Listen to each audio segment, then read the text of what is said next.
कार्यकर्ता हा खरं तर कुठलीही सामाजिक संघटना असू द्या किंवा राजकीय संघटना असू द्या, तिचा तो कणा असतो. आणि हा कणा त्याच कार्यकर्त्यामध्ये जिवंत असतो ज्याला दुःखाचे चटके बसलेले असतात. प्रत्येकच कार्यकर्त्यामध्ये कार्यकर्त्याचा कणा, कार्यकर्ता म्हणून जो कणा लागतो तो कणा जिवंत असतो असं नाही. पण बाबासाहेब आंबेडकर आणि बुद्धाच्या चळवळीमध्ये काम करणाऱ्या प्रत्येक कार्यकर्त्याचा कणा हा मरेपर्यंत ताठ आणि स्वाभिमानीच असतो. त्यामुळं कार्यकर्त्यांचा नेत्यांकडून फक्त वापर करून घेतला जातो आणि हे इतर संघटनांमध्ये फार कमी प्रमाणात होतं. स्पेसिफिकली बाबासाहेब आंबेडकरांचं नाव घेऊन पक्ष आणि संघटना चालवणाऱ्या लोकांमध्ये जास्त प्रमाणामध्ये होत असतं. त्याचं कारण असं असतं की आपले नेते कच्च्या कानाचे असतात. त्यांची कानं एखाद्याने भरली की मग ते त्या कार्यकर्त्याबद्दल द्वेष, मत्सर भावना निर्माण करून त्या कार्यकर्त्याला बर्बाद कसं करता येईल यावर काम करत असतात, ज्याने ह्याच नेत्याला नेता बनवण्यासाठी स्वतःचं घर, दार, संसार, मुलं, बाळं, नोकरी सगळं सोडून दिलेलं असतं. त्या सगळ्यांचा त्याने नंतर विचार केलेला असतो, अगोदर पक्ष, संघटना आणि नेत्याचा विचार केला असतो. आजच वंचित बहुजन आघाडीच्या वतीनं नागपूरमधल्या काही कार्यकर्त्यांची पक्षातून हकालपट्टी करण्यात आली आणि त्याच्यात कारण देण्यात आलं की ह्या कार्यकर्त्यांनी पक्षाच्या विरोधामध्ये जाऊन काँग्रेसचं काम केल्यामुळे किंवा अन्य कुठल्या पक्षाचं काम केल्यामुळे यांना पक्षातून हकालपट्टी करण्यात आली. म्हणजे किती चुकीची बाब आहे हे मी तरुणांच्या लक्षात आणून देतो. पक्ष आणि संघटना जोपर्यंत आपण पक्षाशी प्रामाणिक आणि नैतिक आहोत तोपर्यंत आपला वापर करून घेतात. आणि ज्या दिवशी पक्ष आणि संघटनेला असं वाटेल की हा आता अनैतिक झालेला आहे, त्या दिवशी आपल्यावर लाथ मारून हाकलून देतात. याच्या उलटा जर आपण विचार केला तर वंचित बहुजन आघाडीने मागच्या लोकसभेमध्ये काँग्रेसच्याही उमेदवाराला पाठिंबा दिला होता आणि राष्ट्रवादी काँग्रेसच्याही उमेदवाराला पाठिंबा दिला होता. याचा अर्थ बारामती लोकसभा मतदारसंघामध्ये वंचित बहुजन आघाडीच्या कार्यकर्त्यांनी वंचित बहुजन आघाडीच्या कार्यकर्त्यांनी सुप्रिया सुळेंचा प्रचार केलेला आहे आणि दुसऱ्या बाजूला कोल्हापूरचे राजे छत्रपती शाहू महाराज यांना सुद्धा काँग्रेसच्या तिकिटावर निवडणूक लढवण्यासाठी वंचित बहुजन आघाडीने पाठिंबा दिला होता. त्यांचं सुद्धा काम वंचित बहुजन आघाडीच्या स्थानिकच्या कार्यकर्त्यांनी केलेलं आहे. म्हणजे लोकसभेला मागच्या वंचित बहुजन आघाडीच्या कार्यकर्त्यांनी डायरेक्टली बारामतीमध्ये राष्ट्रवादी काँग्रेसचं काम केलेलं आहे आणि कोल्हापूरमध्ये काँग्रेसचं काम केलेलं आहे. आता हे कोणाच्या आदेशानं झालं तर हे नेत्याच्या आदेशानं झालं. नेत्याने राज्यातल्या किती कार्यकर्त्यांना विश्वासात घेतलं होतं की आपण काँग्रेस आणि राष्ट्रवादी काँग्रेसच्या उमेदवारांना पाठिंबा द्यावा का नाही, याबद्दल खरं तर भक्तांच्या डोक्याच्या बाहेरचे प्रश्न आहेत. हे एखाद्या कार्यकर्त्याला ज्यावेळेस आपण पक्षातून जाहीररित्या हकालपट्टी केल्याचे पत्र काढून हाकलून देतो त्यावेळेस त्या कार्यकर्त्याची किंमत जी आहे ना, त्या कार्यकर्त्याची किंमत काय असते हे पक्ष आणि संघटनेला कळत नाही. कारण त्यांनी त्यांचा स्वार्थ साधून घेतलेला असतो आणि त्यांचा स्वार्थ साधल्याच्या नंतर त्या कार्यकर्त्याला लाथ घातलेली असते. अशी अवस्था फक्त ह्या एकाच पक्षात आहे असं नाही.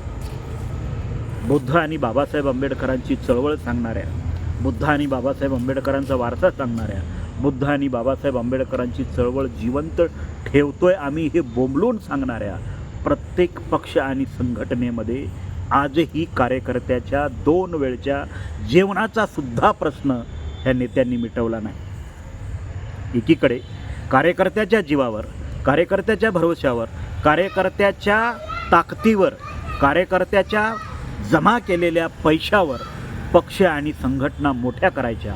पक्ष आणि संघटना मोठ्या झाल्या की त्याच कार्यकर्त्याच्या ठोणावर लाथ घालून हाकलून द्यायची ही नीती घातक आहे. खरं तर तरुणांनी यावर विचार करणं फार काळाची गरज आहे. लोकशाही आहे, तिथं हुकुमशाही नाही. आणि लोकशाहीमध्ये प्रत्येकाला आपलं मत मांडण्याचा, आपण कसं राहावं, काय खावं, कुठं राहावं, कोणासोबत काम करावं आणि कोणासोबत काम करू नये याचा अधिकार आहे.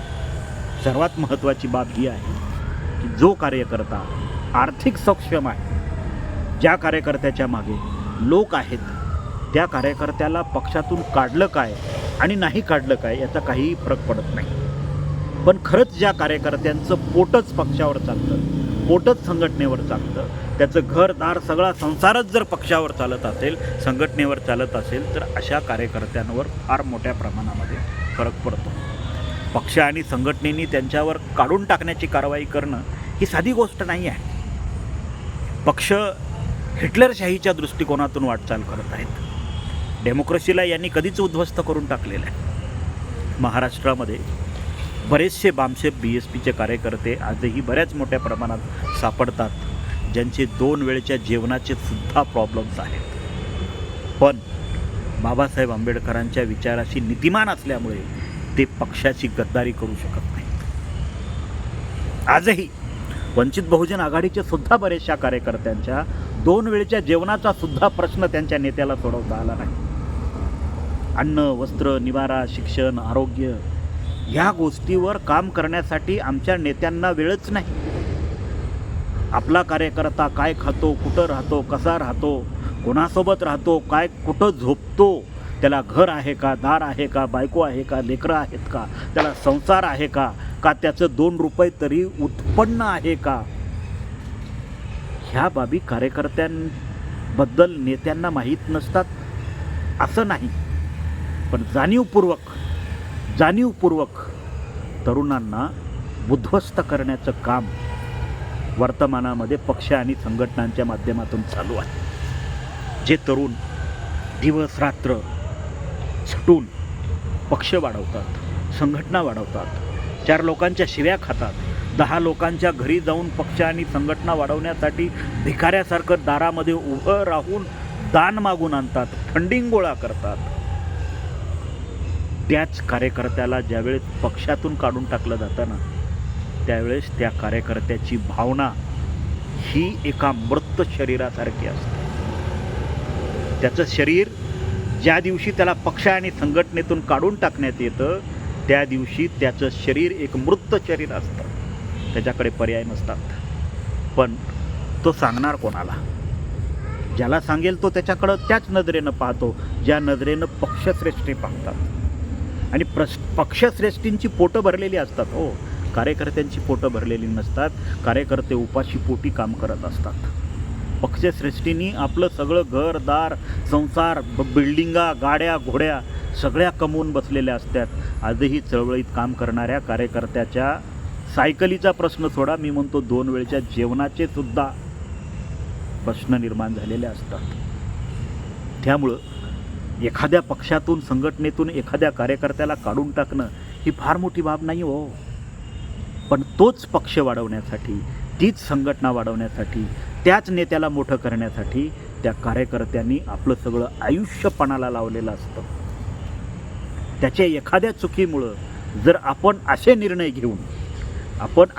घेऊन असाच काहीचा प्रकार औरंगाबादमधील अमित भुईगळसारखा इतका कणखर नेता, आज खरं तर महाराष्ट्रातल्या सगळ्या तरुणांनी अमित भुईगळ यांच्या नेतृत्वाखाली एक नवीन पक्ष संघटना स्थापन करून समोर येण्याची गरज आहे. कार्यकर्त्यांमध्ये काही गोष्टी चुकतात. चुकला म्हणजे तो आरोपी नाही, चुकला म्हणजे तो खुनी नाही, स्मगलर नाही, मर्डरर नाही. तो बाबासाहेब आंबेडकरांच्या चळवळीचा कणखर पाईक आहे. अमित भुजबळांसारखा नेता आज यांनी संपून टाकलेला आहे. भविष्याचं आमचं तरुण नेतृत्व आज यांनी संपून टाकलेलं आहे. दीपक केदारसुद्धा त्याच अवस्थेमध्ये होते. दीपक केदारांनी स्वतःचं स्वतंत्र अस्तित्व उभं केलं म्हणून आज दीपक केदार समाजामध्ये टिकून आहे. असे दीपक केदार, अमित भुजबळ आत्तापर्यंत वंचित बहुजन आघाडीने शेकडो संपवलेली आहेत. त्यामुळं त्यांना माणसाची किंमत नाही. म्हणून माझं तरुणांना सांगणं आहे, रक्त आणि वंशाच्या नादी लागून स्वतःचं घरदार बर्बाद करू नका. आपले आई वडील भाऊ बहीण ज्या दिवशी आपल्यावर अवलंबून राहणार नाहीत त्या दिवशी आपण स्वतंत्र होऊ, आर्थिकदृष्ट्या सक्षम होऊ आणि चळवळीचं आणि संघटनेचं काम करू. पण याची जाणीव पक्षश्रेष्ठींना नसती, संघटकांना नसती. त्यांना फक्त माल आणून देणारा कार्यकर्ता पाहिजे, पैसा आणून देणारा कार्यकर्ता पाहिजे, लोक जमा करणारा कार्यकर्ता पाहिजे. पण त्याच कार्यकर्त्याकडून एखादी जर चूक झाली तर तो कार्यकर्ता त्यांना नको असतो. तेच मी तुम्हाला आत्ता सांगत होतो. ज्या वंचित बहुजन आघाडीने लोकसभा आणि इलेक्शनमध्ये काँग्रेसचंही काम केलं आणि राष्ट्रवादी काँग्रेसचंही काम केलं, कुठल्याच कार्यकर्त्याला विश्वासात घेतलं नाही, कुठल्या कार्यकर्त्याला विचारलं सुद्धा नाही. तर किती कार्यकर्त्यांनी आम्हाला विचारलं नाही म्हणून वंचित बहुजन आघाडीच्या या निर्णयाच्या विरोधामध्ये राजीनामे दिलेत, मला सांगा.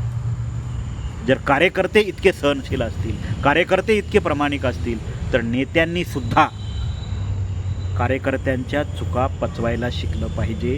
तर संघटना आणि पक्ष वाढतात. अन्यथा कार्यकर्ता नष्ट झाला की पक्ष आणि संघटना नष्ट व्हायला वेळ लागत नाही.